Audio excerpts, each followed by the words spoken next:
Assalamualaikum warahmatullahi wabarakatuh. Selamat malam teman-teman. Selamat malam Ibu Riajeng yang saya hormati. Perkenalkan, kami dari kelompok 6. Kami ingin menjelaskan tentang proyek kami, yaitu Puskesmas Ramah Lingkungan. Yang beranggota, yang pertama adalah Asni Arpriani, yang kedua ada Elma Yulianti BR Sidaputar, yang ketiga ada Ridwan Firdaus, yang keempat ada Faniatul Latifah, yang kelima ada Rafli Muhammad, yang keenam ada Risalati Alvin Hasanah, yang ketujuh ada Ahmad Ardianto, yang kedelapan ada Muhammad Arifin. Selanjutnya, pengertian ramah lingkungan. Ramah lingkungan atau populer dengan sebutan Go Green adalah istilah berkelanjutan dan pemasaran yang mengacu pada barang dan jasa, hukum, pedoman, dan kebijakan yang mengklaim berkurangnya minimal bahaya, bahkan tidak membahayakan ekosistem atau lingkungan. Perusahaan menggunakan istilah ambigu ini untuk mempromosikan barang dan jasanya, terkadang dengan sertifikat tambahan dan spesifik seperti eco-label. Penggunaan berlebihan yang mereka lakukan dapat disebut sebagai greenwashing. Organisasi internasional untuk standarisasi telah mengembangkan ISO 14020 dan ISO 14024 untuk menetapkan prinsip dan prosedur untuk pelabelan dan deklarasi lingkungan yang harus diikuti oleh lembaga sertifikat dan eco-label.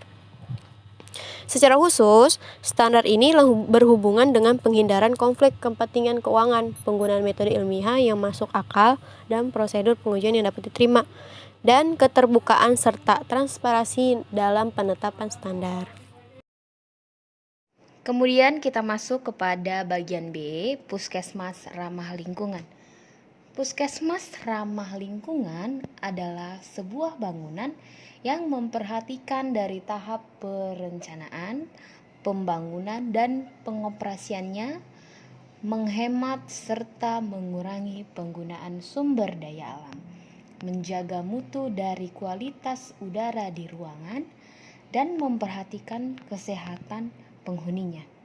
Konsep Puskesmas Ramah Lingkungan Denah Puskesmas Ramah Lingkungan merupakan dukungan terhadap keramahan lingkungan, yang berarti haruslah menghemat energi, karena eksplorasi terhadap penggunaan energi dapat mengancam kehidupan generasi penerus.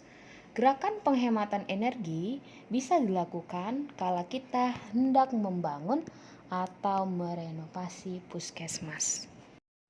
Adapun karakteristik ramah lingkungan adalah yang pertama, rumah dibangun dengan material ramah lingkungan.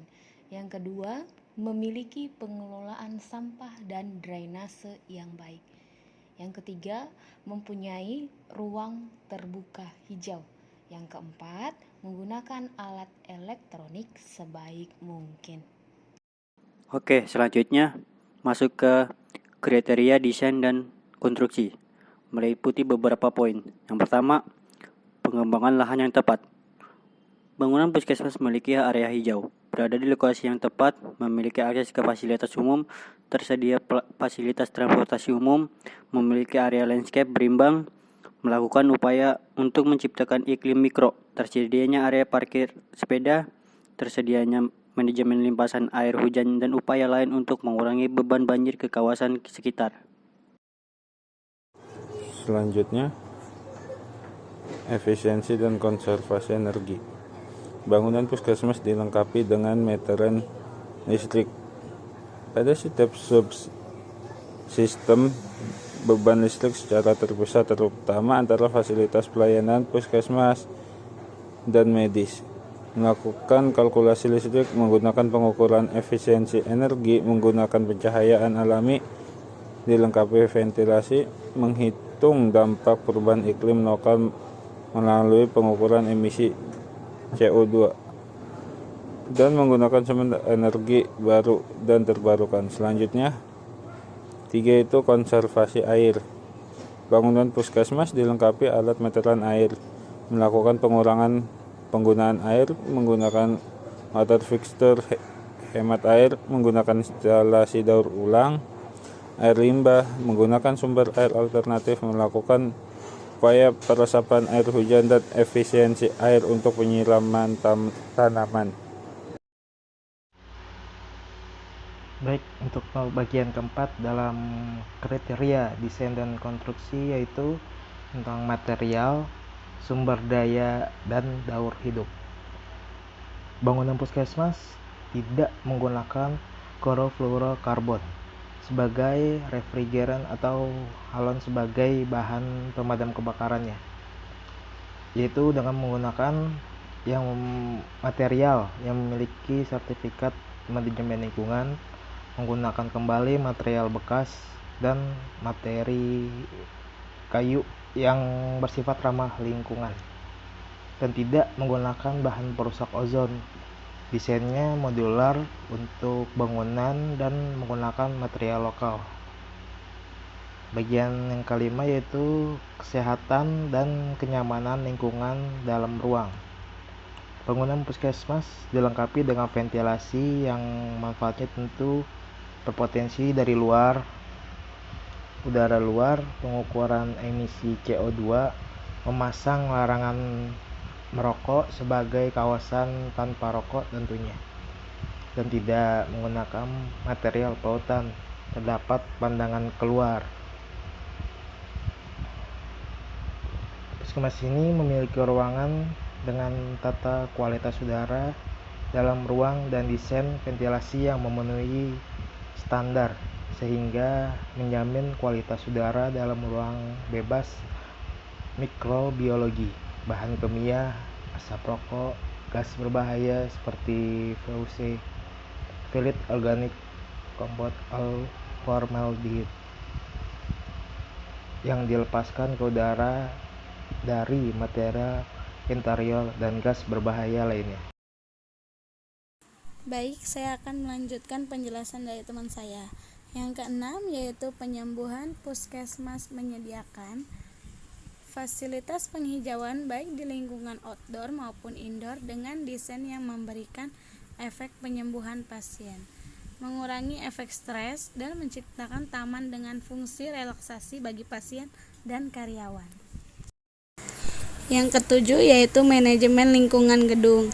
Bangunan puskesmas dilengkapi fasilitas pemilihan sampah, memiliki tenaga bersertifikasi Green Building, melaksanakan aktivitas pencegahan pencemaran selama konstruksi, melakukan uji kesesuaian prosedur, menyusun database implementasi Green Building, melakukan kesepakatan dengan pihak penyewa gedung untuk melaksanakan prinsip Green Building, dan melakukan survei kenyamanan penggunaan gedung secara berkala. Selanjutnya, penerapan kriteria desain dan konstruksi secara keseluruhan diutamakan untuk puskesmas yang akan dibangun, sedangkan untuk puskesmas yang sudah beroperasi, penerapan kriteria ini disesuaikan dengan situasi dan kondisi puskesmas tersebut. Nah, untuk bagian C, yaitu manfaat puskesmas ramah lingkungan. Ini manfaatnya tuh ada 6. Yang pertama, meningkatkan produktivitas kehidupan. Yang kedua, meningkatkan nilai jual bangunan. Yang ketiga, biaya yang lebih terjangkau. Yang keempat, hidup lebih sehat. Yang kelima, meningkatkan penjualan. Yang keenam, tentunya hemat listrik. Nah, untuk bagian D, yaitu ada lokasi pembangunan. Pada slide ini terdapat gambar atau ilustrasi yang dibuat oleh kelompok kami. Nah, untuk poin pentingnya ini, di dalam ilustrasi terdapat pendinginan cahaya. Di bagian atap itu bisa menahan panas pada siang, bisa menahan dingin pada malam hari. Yang kedua itu ada cerobong asap di bagian luar. Yang ketiga itu ada exhaust di dapur untuk sirkulasi udara ketika memasak. Yang keempat tentunya ada jendela atau sirkulasi udara. Yang kelima itu adanya penahan air pada bagian kaki rumah. Jadi kesimpulannya, puskesmas yang ramah lingkungan menjadi jawaban terhadap efisiensi dan kualitas kesehatan yang baik dan berkesinambungan.